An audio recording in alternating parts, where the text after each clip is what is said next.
দুই বাচ্চার বাবার সাথে বিয়ে হলো আমার। বাসর ঘর বলতে যা বোঝায় ঘরটা তেমন নয়। তবে পরিপাটি। আমি খাটের মাঝখানে গুটিসুটি মরে বসে আছি। এখন রাত প্রায় 11টা। কিন্তু আমার স্বামী ধ্রুব এহসান এখনো এই ঘরে চৌকাঠও পেরোলো না। বিয়ে করে বাড়িতে নিয়ে আসার পরে তিনি আমার হাত ছেড়ে দিয়েছিলেন। তারপর কোথায় যে গেলেন তা দেখা আবার পাইনি আমি। অবশ্য এতে আমি স্বস্তি বোধই করেছি। সত্যি বলতে লাল বেনারসি পরে বউ সেজে বরের জন্য অপেক্ষা করা বিন্দুমাত্র ইচ্ছে আমার ছিল না। কিন্তু আমার শাশুড়ি মা এই রুম থেকে যাওয়ার আগে আমাকে বারবার বলে গেছে, দিয়ে আমার ছেলের জন্য অপেক্ষা কর। ও যা চাইবে বলবে বাধ্য মেয়ের মতো তাই করবি। ওর কথা অবাধ্য হবি না। আরও অনেক কিছু বলেছেন তিনি। ওনার বলা কথাগুলো এখনো আমার কাছে বাজছে। ধ্রুব এহসানের এক ছেলে এক মেয়ে। ছেলে আরমানের বয়স 3.5 বছর। আর মেয়ে ঈশানের বয়স মাত্র 7 মাস চলেছে। মেয়েটা কি ভীষণ ফুটফুটে, একদম পরিবর্তন মতো। আজ আমাদের বাসর ঘর বলে ধ্রুব হোসেনের 2 সন্তান যারা আজ থেকে আমারও সন্তান, তাদের আমার শাশুড়ি নিজের কাছে রেখেছেন। আগামীকাল থেকে তাদের দুজন মা হয়ে দায়িত্ব পালন করতে হবে আমাকে। বাসর ঘরে নতুন বউ হয়ে বসে থাকা যে স্বপ্নটা, সেটা অন্য সব মেয়েদের মতো কখনো আমার ছিল না। তবে আর সেই অনুভূতিগুলো কেমন যেন ভোঁতা হয়ে গেছে। কোনো ভয়, আনন্দ কিংবা রোম্যান্স কিছুই আমাকে ছুঁতে পারছে না। ঘড়ির কাঁটায় যখন রাত 2টা পার হয়ে গেছে, তখন দরজা মৃদু একটা শব্দ হলো। ধীরে ধীরে দরজা ঠেলে ভেতরে ঢুকলো ধ্রুব হোসেন। ওনাকে দেখে আমার বুকের ভেতরটা অজান্তেই কেঁপে উঠলো। শ্বাস প্রশ্বাস ভারী হয়ে উঠলো। ওনার পরনে এখনো বিয়ের সাদা পাঞ্জাবিটা। দ্বিতীয় বিয়ে নিয়ে ওনার মনে তেমন কোনো অনুভূতি নেই আমি জানি। শুধু যেটুকু না করলেই নয় সেটুকুই করেছেন তিনি। ধ্রুব গম্ভীর চেহারায় চরম উদাসীনতা ফুটে আছে। এমন গম্ভীর রাশভারী পুরুষের উপস্থিত বছরে আমি আতষ্ট হয়ে বসে রইলাম। ধ্রুব এহসান আমাকে বিন্দুমাত্র পাত্তা দিলেন না। অনাগ্রহে একবার তাকিয়ে সঙ্গে সঙ্গে চোখ সরিয়ে নিলেন। হাতে ফোনটা রেখে ওয়ারড্রোব থেকে টি শার্ট আর ট্রাউজার বের করলেন। তারপর ফ্রেশ হতে চলে গেলেন ওয়াশরুমে। খানিক বাদে ওয়াশরুমের দরজা খুলে শব্দ হলো। না চাইতেও চোখ তুলে আবার তাকালাম আমি। ধ্রুব এহসান বেরিয়ে এলেন। ওনার ভেজা চুলগুলো কপালে লেপ্টে আছে। চোখ মুখ আগের মতো গম্ভীরতা ঢাকা।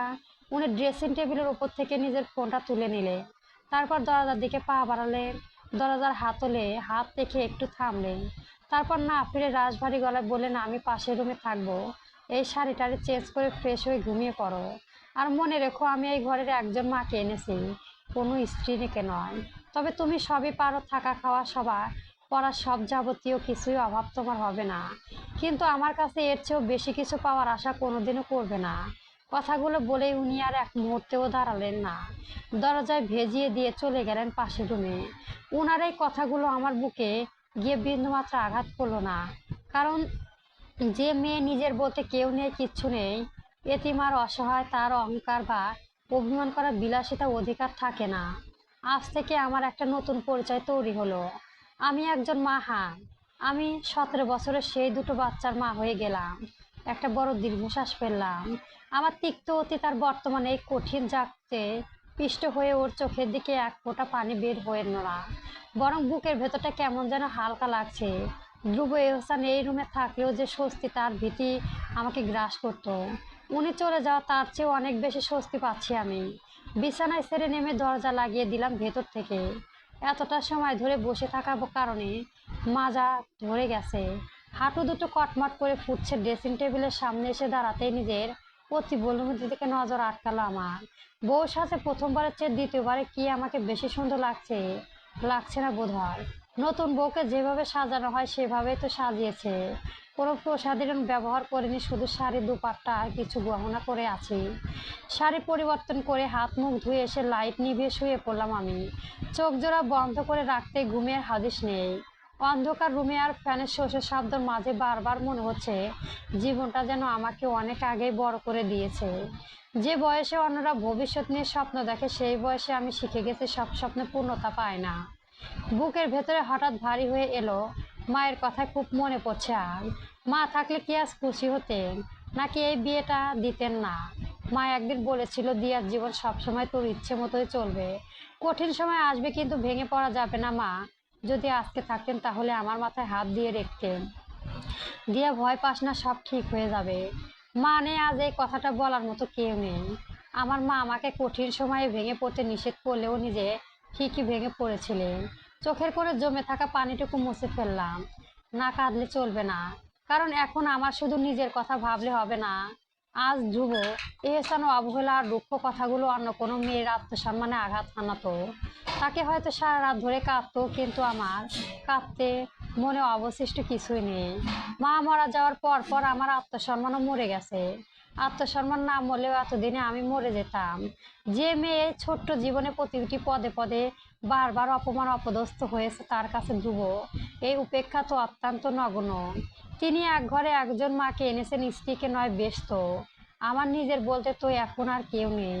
ওই দুটো মাতৃহীন বাচ্চাকে আঁকড়ে ধরে না হয় আমি আমার বাকি জীবনটা পার করে দেব। ওরই মাঝে খুঁজে নেব আমার বেঁচে থাকার নতুন কারণ। ধ্রুব এহসানের প্রথম সংসার ভেঙেছে মাত্র 3 মাসের আগে। উনি প্রথম স্ত্রী নীলিমা, যাকে উনি বড্ড বেশি ভালোবাসতেন, সেই স্ত্রী অন্য একজনকে ভালোবেসে স্বামী সন্তান আর সাজানো সংসার সব মায়া ছেড়ে চলে গেছে উনি ভালোবাসার মানুষের কাছে। শুনেছি উনার প্রথম স্ত্রী নাকি বিয়ের আগে থেকে তার প্রেমিকের সঙ্গে সম্পর্ক ছিল। তার বাবা মা এক প্রকার জোর করে ধ্রুবর সঙ্গে বিয়ে দিয়ে দিচ্ছিল তাকে।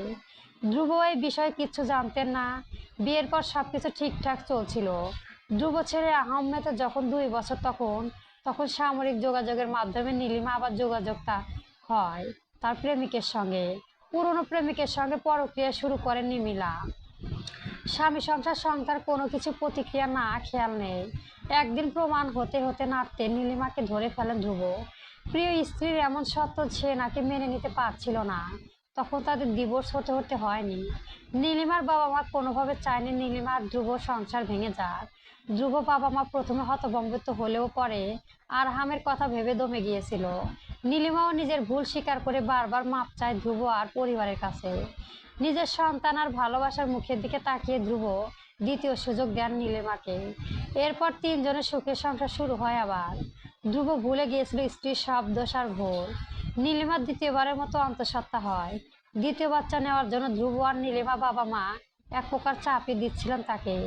তাদের ধারণা ছিল আরেকটা বাচ্চা হলে নীলিমা তাদের নিয়ে ব্যস্ত হয়ে যাবে, উল্টোপাল্টা কিছু ভাবনা আর সময় পাবে না। তাদের ভাবনাকে বুড়ো আঙুল দেখিয়েছিল নীলিমা। ধ্রুবর মেয়ের ঈশান যখন 3 মাস বয়স, তখন নীলিমা ধ্রুবর কাছে ডিভোর্স চেয়ে বসে। তার আর এই সংসার ভালো লাগছে না। ছেলে মেয়ে আর ধ্রুব কাউকে সহ্য হয় না। সে তার প্রেমিকে বিয়ে করবে, তাকে ছাড়া বাঁচবে না সে। সে এই বাড়িতে রাজি ছিল না। তার বাবা মা জোর করে তাকে বিয়ে দিয়েছিল। সে মানিয়ে নেওয়ার চেষ্টা করেছে, কিন্তু এখন আর পারছে না। মাত্র 1 মাসের ব্যবধানে ডিভোর্স হয়ে যায় দুজনের।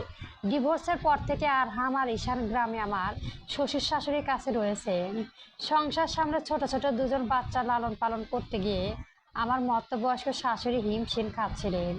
ধ্রুব ঢাকা থাকেন, ওখানে তার কর্মস্থল। একটি প্রাইভেট কোম্পানি উচ্চ পদে কর্মকর্ত। নিজের যোগ্যতায় প্রতিষ্ঠিত, ভালো বেতন সম্মান সবই আছে তার। ধ্রুব ছোট ভাই নক্ষত্র পড়াশোনা করে ঢাকায়। বোনের বিয়ে হয়ে গেছে শুনেছি। প্রথমবার ঠকে যাওয়ার পর ধ্রুব এহসান আর বিয়ে করতে চায়নি, কিন্তু বাবা মায়ের অনুরোধে আর ছোট ছোট 2 সন্তানের দিকে তাকিয়ে শেষ পর্যন্ত বিয়ে করতে রাজি হন তিনি। আমি অত আধুনিক মেয়ে নয়, গ্রামের জন্ম আর গ্রামে বেড়ে ওঠা। মাথার উপর ছাদ নেই, পায়ের নিচে শক্ত মাটি নেই, পাশে দাঁড়ানোর মতো কেউ নেই। প্রতিবেশী হওয়ায় ধ্রুব বাবা মা জানতেন আমি কেমন মেয়ে। চোখের সামনে উনারা বড় হতে দেখেছেন আমাকে। উনাদের আমি ডাকতাম কাকা কাকি বলে। ধ্রুবর বাবা মা ধ্রুবর স্ত্রী আর 2 সন্তানের মা হিসেবে আমাকে বোধহয় উপযুক্ত মনে করেছিলেন। তাই তো এই বিয়েটা হয়েছে শেষ পর্যন্ত। আমি ধ্রুব এহসানের 2 সন্তানের মা হতে পারলেও তার স্ত্রী হতে পারবো না কখনো। আমার মাথার উপর ছাদ আর পায়ের নিচে শক্ত মাটির প্রয়োজন ছিল, যা আমি পেয়েছি আজ। ধ্রুবর ছোট্ট ছোট্ট 2 সন্তানের জন্য মা প্রয়োজন ছিল, যা উনিও পেয়েছেন। নীলিমা চরম বিশ্বাসঘাতকতা, বিশেষ করে দ্বিতীয়বার সুযোগ পাওয়ার পরও মাত্র 4 মাসের কন্যাকে ফেলে চলে যাওয়া ধ্রুবকে ভেতর থেকে ভেঙে দিয়েছে। যে মানুষটাকে সে নিজের জীবনের চেয়েও বেশি ভালোবেসেছিল, যার সার অপরাধ ক্ষমা করে আবারও বুকে টেনে নিয়েছিল, সেই মানুষটা শেষ পর্যন্ত ধ্রুব বিশ্বাসের ভিতরটা একদম গুটিয়ে দিয়েছে। নীলিমা শুধু একটু সাজানো সংসার ভাঙেনি, ভেঙেছে ধ্রুবর ভালোবাসার উপর বিশ্বাস, নির্মমভাবে খুন করে গেছে আগে ধ্রুব এহসানকে। ধ্রুবর এই রুক্ষতা আর উদাসীনতা আসলে কোনো অহংকার নয়, বরং নিজে আবার নতুন করে না ওঠার এক কঠিন আত্মরক্ষা। ভোরের আলোয় ফুটতে দরজায় মৃদু করাঘাত হলো। সারা রাত ঘুমাতে পারিনি আমি। জীবনের ঝড়ঝাপটা উত্থাপন নিয়ে ভাবতে ভাবতে ফজরে আজান দিয়ে দিয়েছিল। নামাজ আদায় করে বসে আছি জায়নামাজে। বসা থেকে উঠে জায়নামাজটা ভাঁজ করে আনলাই রেখে দরজার দিকে এগোলাম। দরজা খুলতেই দেখে সামনে শাশুড়ি মা দাঁড়িয়ে আছেন। উনার কোলে 7 মাসের ফুটফুটে ঈশা। বাচ্চাটার মায়াবী চোখ জোড়া মেলে আমার দিকে তাকিয়ে আছে। কি আদুরে একটা বাচ্চা, দেখলে আদর করতে ইচ্ছে করে শুধু। ঈশা আমাকে মোটামুটি চেনি। আম্মা ঈশা আর আরহামকে নিয়ে মাঝে মধ্যে বিকেলবেলা ফজল কাকার বাড়িতে হাঁটতে যেতেন। তখন সুযোগ পেয়ে ঈশাকে কোলে নিতাম, আদর করতাম। আরহামকেও নিতাম, সেও আমাকে চেনে। আরহাম আগে আমাকে ফুপি বলে ডাকতো, অবশ্য গতকাল দাদা দাদি শিখিয়ে দেয় আম্মু বলে ডেকেছে। আমি মুদি হেসে বলে উঠেছিল, এই তো তোর মেয়েকে নতুন রাখ, আমি রান্না সেরে ফেলি। আমি ঈশাকে আমার কোলে তুলে নিলাম। নরম তুলতুলে বাচ্চাটা একটু কোলে নিতেই বুকের ভেতরটা কেমন এক অদ্ভুত মায়া ভরে উঠলো। আগে এমন অনুভূতি হতো না ঈশা কোলে নিলে। গতকাল হয়েছে, আবার আজকে হচ্ছে। এটা বোধহয় মা হওয়ার অনুভূতি। আমার রুমের ভেতরে এক পলক তাকিয়ে কেমন থমকে গেলাম। কিছুটা অবাক হয়ে রুমের চারপাশে দেখে নিয়ে জিজ্ঞেস করেন, ধ্রুব কোথায় দিয়া? এত সকালে কোথায় গেছে? আমি কিছুটা ইতস্তত বোধ করলাম, মাথা নিচু করে বললাম, আম্মা উনি পাশের রুমে ঘুমাচ্ছে। পাশের রুমে মানে ও কি রাতে তোর সঙ্গে ছিল না? আমার কণ্ঠস্বর চট করে কঠিন হয়ে গেল যেন। সঙ্গে কপালে চিন্তার ভাঁজে পড়লো। আমি মুখে কিছু না বলেই দুদিকে মাথা নাড়ালাম। আমার পাশের রুমে দরজার দিকে তাকিয়ে বিড়বিড় করে বললেন, ঘাট তারা ছেলে একটা। এতবার বোঝানোর পরও তেরামি ছাড়ে নাই। আম্মা আমার দিকে তাকালেন, নরম গলায় বললেন, ধ্রুব ওপরে ওপরে নিজেকে যতটা শক্ত আর রুক্ষ দেখায়, ও আসলে অতটাও এমন নয়। এমনিতেও একটু গম্ভীর আর চুপচাপ মানুষও, তার উপর আবার এমন একটা অতীত। বুঝতেই তো পারছিস মা। রাগ বা মন খারাপ করিস না, আস্তে আস্তে সবকিছু কঠিন হয়ে যাবে। তুই তো এখন ওর অর্ধাঙ্গিনী। শুধু বাচ্চাদের মা হয়ে থাকলে তো চলবে না, তোকে ওর স্ত্রী হতে হবে।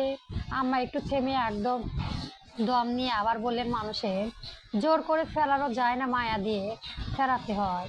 তুই ধ্রুবকে নিজের কাছে রাখবি, ওর মনে পাওয়ার চেষ্টা করবি। আজ হোক না কাল ও ঠিকই তোর মায়ায় নিজেকে হারাবে। আমার কথাগুলো শুনে আমার বুকের ভেতরে একটা দীর্ঘশ্বাস দলা পাকিয়ে উঠলো। ধ্রুব এহসানের মন পাওয়া কি আদৌ সম্ভব? যে মানুষটা বিয়ের রাতে আমাকে বলে দিলেন আমি যে তার কাছে কিছু পাওয়ার আশা করি না, যার চোখে আমার জন্য কেবলই চরম উদাসীনতা, সে কিভাবে আমার মায়ায় জড়াবে? কিন্তু শাশুড়ি আম্মা আশীর্বাদের চোখের দিকে তাকিয়ে আমি আর কিছু বলতে পারলাম না। আম্মা আবার বললেন, রান্নাটা সেরে নেই। আরহাম ঘুম থেকে উঠে কান্না করলে তোর কাছে নিয়ে আসিস। মাথা নাড়ালাম আমি। আম্মা চলে গেলেন রান্নাঘরের জন্য।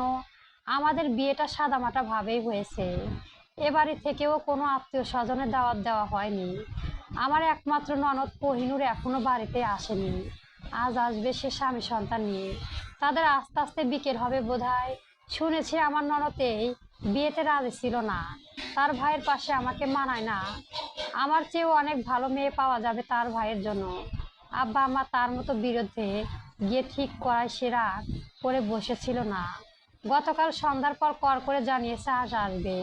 রুমের ভেতর এসে ঈশাকে নিয়ে বিছানায় বসলাম আমি। চোখ জোড়া জ্বলছে, ঘুম ঘুম পাচ্ছে। এখন আঙুল চূড়াতে চূড়াতে ড্যাব ড্যাব করে তাকিয়ে আছে আমার মুখের দিকে। আমি মলিন মুখে জোরপূর্ণ হাসি ফুটিয়ে বললাম, কি হয়েছে আম্মু? ঈশাও হাসলো আমার সঙ্গে। আঙুল খাওয়া বাদ দিয়ে আমার মুখের উপর হাত রাখলো। তার লাল আমার নাকের ঠোঁটে লাগে লেপটে গেল। আমি কাঁধ মুখ মুছে আবার তাকালাম ঈশানের মুখের দিকে। ঈশা হা করে তাকিয়ে আছে, কথা বলতে চাইছে নাকি আমাকে আরো কথা বলতে বলছে বুঝলাম না। আমি হাসি মুখে আবার বললাম, আপনি সকালে ঘুম থেকে উঠে খেয়েছেন আম্মু? ঈশা লাফিয়ে উঠে আমার কোলে, তাকে বুকে চেপে ধরে চুমু খেলাম কয়েকবার। প্রায় 1.5 ঘন্টা পর দরজা দাঁড়িয়ে গেলাম, খেকারি দিয়ে আমার শ্বশুর আব্বা। আমি ঈশাকে কোলে নিয়ে জানালার কাছে দাঁড়িয়ে বাইরে গাছে ডালে বসে থাকা একজোড়া শালিক পাখি দেখছিলাম ঈশাকে। আব্বার গলার আওয়াজ পেয়ে কিছু ফিরতে দেখলাম আব্বা আরহামকে কোলে নিয়ে দাঁড়িয়ে আছে। দরজার সামনে তিনি আরহামকে নামিয়ে দিয়ে বললেন, তোমার আম্মুর কাছে যাও। আরহাম একবার আমার দিকে তাকিয়ে আবার আব্বার মুখের দিকে তাকালো, তারপর সরল কণ্ঠে বলল, ফুপু। আব্বা আলতো হেসে বলল, আবারও ভুলে গেছো দাদু ভাই, তোমার ফুপি এখন থেকে তোমার আম্মু। যাও আম্মুর কাছে যাও, আমি বাজারে যাব। আরহাম গুটি গুটি পায়ে এগিয়ে এলো আবার কাছে। তার পরনে লাল হাফ প্যান্ট, সাদা আর লাল টি শার্ট। চোখে মুখে ঘুমের লেশ মাত্র নেই। অনেকক্ষণ ধরে বোধহয় ঘুম থেকে উঠেছে। আব্বা বললেন, দিয়ে দুজনকে রাখ, আমি একটু বাজারে যাব। আচ্ছা। আব্বা চলে গেলেন। ঈশানকে বিছানায় বসে আমি আরহামকে কোলে তুলে আদর দিয়ে বললাম, কিছু খেয়েছো তুমি? আরহাম মাথা নেড়ে বলল, ডিম। ডিম খেয়েছো? হুঁ, ডিম বলে আবার উপর মাথা নিচু নাড়ালো। আমি ঠোঁটের হাসি ফুলিয়ে আরহামের তুল তুলে নরম গালে চুমু খেলাম। বাচ্চা দুটো এত আদর আদর, ধ্রুবর জন্য না হলেও বাচ্চা দুটোর জন্যও হলে তো এই সংসার ছেড়ে যেতে পারতো না নীলিমা। মা হয়ে এত ছোট ছোট দুজন বাচ্চাকে ফেলে সে কিভাবে আরেক পুরুষের হাত ধরলো? আমার মাঝে মধ্যে খুব জানতে ইচ্ছে করে, বাচ্চা দুটোকে ছেড়ে থাকতে কি নীলিমা একটুও কষ্ট হয় না? ঈশার মুখে অমন অমন আওয়াজ শুনে আমি মুখের দিকে তাকালাম। কেমন মায়া মায়া চোখে তাকিয়ে আমো আমো করেছে মেয়েটা। ওর চোখে তাকিয়ে আবারও হৃদয় দুলে উঠলো আমার। আরহামকে বিছানায় বসিয়ে দিয়ে আমিও বসলাম। ঈশাকে কোলে তুলে নিয়ে আরহামকেও কেটে কাছে টেনে আনলাম। আরহাম বোনের হাত ধরে চুমু খেলো, তারপর বনু বনু বলতে ডাকলো। ঈশান খুশিতে লাফাতে লাফাতে আবার বলল। আরহাম উচ্ছ্বাসিত হয়ে ডাকতে লাগলেন বনে। ধ্রুব এসান রুমে ঢুকে বেলা 12টা পর। ওনার চুলগুলো উস্কো খুস্কো, চোখে মুখে এখনো ঘুমের লেশ। সম্ভবত মাত্রই ঘুম থেকে আসলেন। বিছানার দিকে তাকিয়ে ঘুমন্ত আরহাম আর ঈশানের দিকে দেখে পায়ে গতি আরো কিছুটা ধীরে হয়ে এলো। কিছুক্ষণ ছেলে মেয়ের দিকে তাকিয়ে থাকার পর ওয়ার্ডরোব থেকে নিজের জামা কাপড় বের করে ওয়াশরুমে প্রবেশ করলেন। দুজনকে ঘুম পাড়িয়ে আমিও কখন ঘুমিয়ে পড়েছি বুঝতে পারিনি। হুট করে ঘুম ভেঙে গেছে আবার। হাত মুখ ধোয়ার জন্য শোয়া থেকে উঠে ধ্রুব ভেতরে প্রবেশ করলেন। সকালে অনেক প্রতিবেশী আমাকে দেখতে এসেছিল। অবশ্য তাদের চোখের সামনে আমি বড় হয়েছি। সমাজে একটা প্রচলিত কথা আছে, একজন মানুষের নাকি 3টার সময় অন্য মানুষেরা দল বেঁধে দেখতে আসে। প্রথমবার জন্মের পর, দ্বিতীয়বার বিয়ের পর, আর শেষবার মৃত্যুর পর। এরা আমাকে ইতিমধ্যে 3টা বার দেখে নিয়েছে এভাবে দলে দলে। ও 3বার না চেয়ে 4বার দেখে নিল। ধ্রুব হোসেনের বউ হওয়ার নতুন করে দেখতে এসেছিল আবার। বেশ কয়েকজন নাক ছিটকে কপালে ভাঁজ ফেলে বলেছে, দুনিয়ায় কি আর কোনো মাইয়ার চোখ পড়ে না এই বাড়ির মানুষের? এত সুন্দর পোলার উপর কত বড় চাকরি করে, এই পোলার লাগে এইটা কি মায়া আনলো মাস্টারে? পোলার একটা বিয়া করেছিল, তাতে কি হয়েছে? সোনার আংটি বক পাকা হইলেও দামি। আমি কিছু বলিনি এসব কথার বিপরীতে। আরেকজন বলেছিল, সেরো থাকতে পারে বাপে খাইছে, বিয়ের পরে জামাইয়ের ঘর করতে পারে নাই, পরের দিন আবার মা ডাকেও খাইছে, এখন সংসার ডাকে না খাইলে হয়? তাছাড়াও আমার ডিভোর্সের পরের দিন যখন মা মারা গেলেন, সেই দিন তো কত কিছুই শুনতে হয়েছিল। প্রতিবেশীদের কথা শুনে আমি কিছু না বলেও আম্মু চুপ করে থাকেননি। তিনি শুনে ফেলেছিল সব কথা। সকলের কথা জবাব দিয়ে রাগারাগি করে সবাইকে বাড়ি থেকে বের করে দিয়েছিলেন। এরপর আজও কয়েকজন এসেছিল আমাকে দেখার জন্য, কিন্তু আম্মু এই রুম পর্যন্ত আসতে দেয়নি কাউকে। সিঁড়ির কাছ থেকে ফিরিয়ে দিয়েছিল সকলকে। আমার মাথায় হাত বুলিয়ে বলেছিলেন মানুষের কথায় কান না দিতে, মন খারাপ না করতে। কেউ যদি বেশি বাড়াবাড়ি করে তাহলে যেন মুখের উপর জবাব দিয়ে দেয়।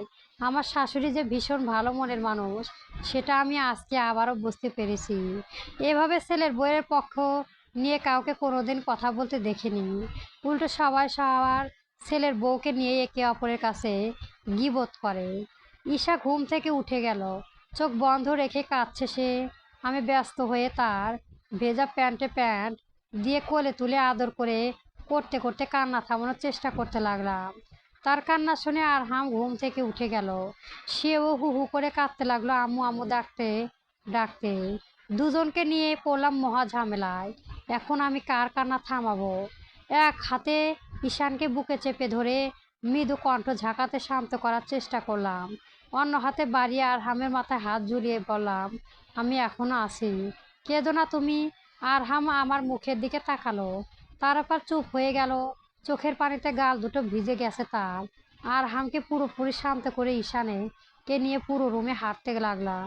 মিনিট দুয়েক বাদে আমার কাঁধে মাথা হাত থেকে শান্ত হয়ে গেল সে। ধ্রুব এহসান ওয়াশরুম থেকে বেরিয়ে এলেন। ভেজা কাপড় চোপড় বারান্দায় মেলে দিয়েছে, চুলগুলো আঁচড়ে নিলেন। কয়েক সেকেন্ডের জন্য আমার দিকে তাকালেন, তারপরে এগিয়ে এসে আমার কোল থেকে ঈশাকে নিজের কোলে তুলে নিলেন।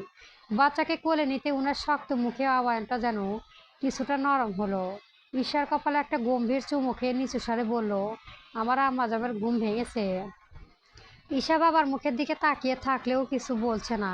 আমি আমতা আমতা করে বললাম, আম্মা আপনাকে খেতে বলে বলে গেছেন। আমার কথা শেষ হয়ে ধ্রুব আর হামের দিকে তাকালেন। তার দিকে তাকিয়ে থেকে গম্ভীর গলায় বললেন, আর হামকে ফ্রেশ করিয়ে ডাইনিংয়ে নিয়ে এসো। আচ্ছা, উনি ঈশাকে নিয়ে রুম থেকে বেরিয়ে গেল। গল্পটি কেমন হয়েছে অবশ্যই জানাবেন। আর আমার চ্যানেলটি সাবস্ক্রাইব করে রাখবেন। গল্প হৃদয় পড়িতে আবার বসন্ত চলমান।